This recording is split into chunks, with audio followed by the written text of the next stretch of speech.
बिस्मिल्लाहिर्रहमानिर्रहीम। आबादगार दोस्तों, पहिरीं वीडियो जेका वणनि जे बारे में मां ठाही हुई उन में असां टिनि ॻाल्हियुनि ते गर्मी पद माना पोखी जो टाइम कहिड़ो हुअणु घुरिजे, ज़मीन कहिड़ी हुअणु घुरिजे, उन खां पोइ ॿिज जो मक़दारु केतिरो हुअणु घुरिजे।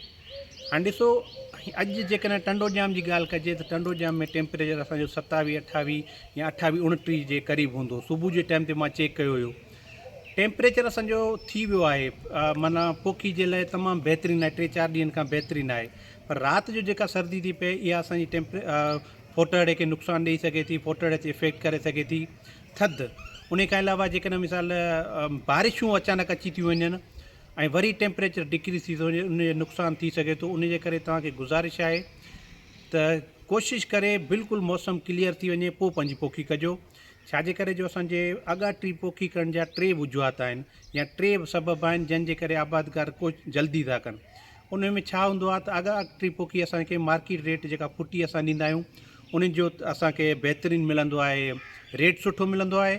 उन खां पोइ उहे असांजा जेको फ़सुलु हूंदो आहे उहो टेम्परेचर स्ट्रेस खां बचींदो आहे। छाजे करे जो असांजे वैराइटीज़ या असांजी जेके जिन्सूं आहिनि उननि में एॾी क़ुवत मुदाफ़ियत न आहे जो टेम्परेचर जेको असांजो 47-48 टेम्परेचर थी वञे थो उन खे बर्दाश्त कनि।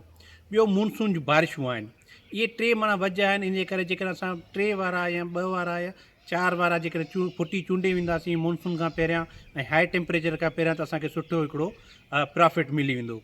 सो महिरबानी करे आबादगारनि खे गुज़ारिश आहे त जेको आहे पंहिंजी पोखी जे लाइ मौसम जो सही नमूने सां कनि, एहतियात कनि। पहिरियां बि जिन माण्हुनि पोखी कई उहा जर्मिनेशन जो इशू थियो आहे ऐं टेम्परेचर बिल्कुलु घटि थी वियो, असांजो गर्मी पद सफ़ा घटि थी वियो, सर्दियूं वधी वियूं ऐं उहो माना जर्मिनेशन न थी, फोटड़ न थियो। गर्मी पद वधंदी त फोटड़े ते मतिलबु फोटड़ो असांजो सुठो थींदो। बारिशूं पवंदियूं, बारिशूं पवण खां पोइ जेकॾहिं असांजो ॿूटो उनखे फंगस ॿिज खे फंगस वग़ैरह न लॻंदो, गर्मी पद वधी वेंदो त बि असांजो जर्मिनेशन थी वेंदी। सो काइंडली जेको आहे ऐं इन खां पोइ ॿी हिकिड़ी नंढड़ी ॻाल्हि मां कयां, जेके बि वैराइटीज़ असांजूं आहिनि, मतिलबु जेके बि जिन्सूं असांजूं ॾार हणनि थियूं उन्हनि में घटि 1.25 फुट जो फ़ासिलो लाज़मी आहे।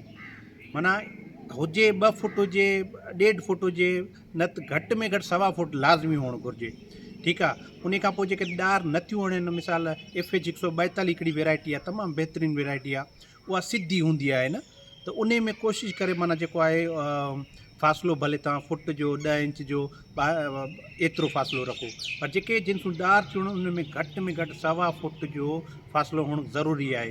प्लांट पॉपुलेशन असांजी पूरी थी वेंदी ऐं उन खां पोइ जेको आहे असांखे इनशाला सुठी पैदावार मिली वेंदी। तव्हां सभिनी वॾी महिरबानी। Thank you so much.